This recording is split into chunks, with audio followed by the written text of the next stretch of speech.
Bon, alors on a tous les tripes nouées à l'occasion des obsèques de George Floyd. C'est un événement qui a bouleversé le monde et tant mieux que ça ait bouleversé le monde. Plus personne ne peut supporter ça. D'ailleurs, le monde, finalement, ce qu'il recherche, c'est l'humanité entre les humains. C'est pas les haines entre les humains. Le monde, il veut pas du capitalisme au système de compétitivité.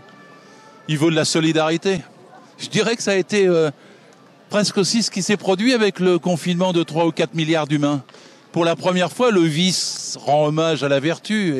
Et le capitalisme a été obligé de faire passer les protections sanitaires avant ces guerres de compétition et de productivité. Tant mieux, c'était la même chose quand les femmes s'étaient défendues avec MeToo. Si on a des mouvements d'opinion comme ça dans le monde, le socialisme va avancer plus vite que ce que nous voulions tous.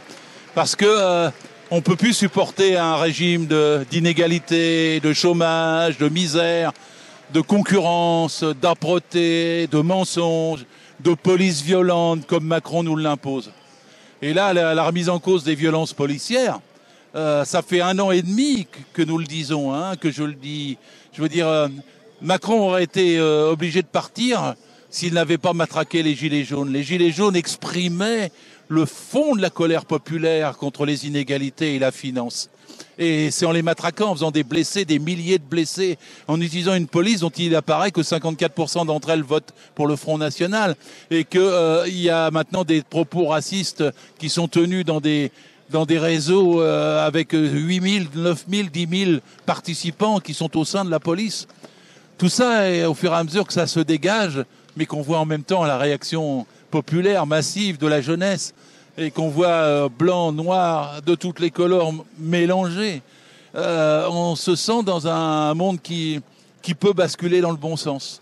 Et c'est à nous de le faire, aujourd'hui, en hommage à George Floyd, mais aussi le 16 prochain, sur la question de la santé, des hôpitaux, mais aussi, pour ma part, dans un combat que je mène, pour soutenir l'inspecteur du travail, Anthony Smith, qui n'avait fait que exiger des masques pour protéger les salariés, et qui a été sanctionné par Madame Pénicaud, parce qu'il exigeait des masques.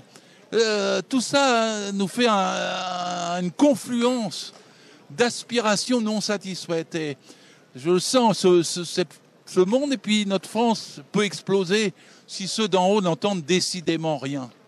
La violence de leur côté n'emportera rien.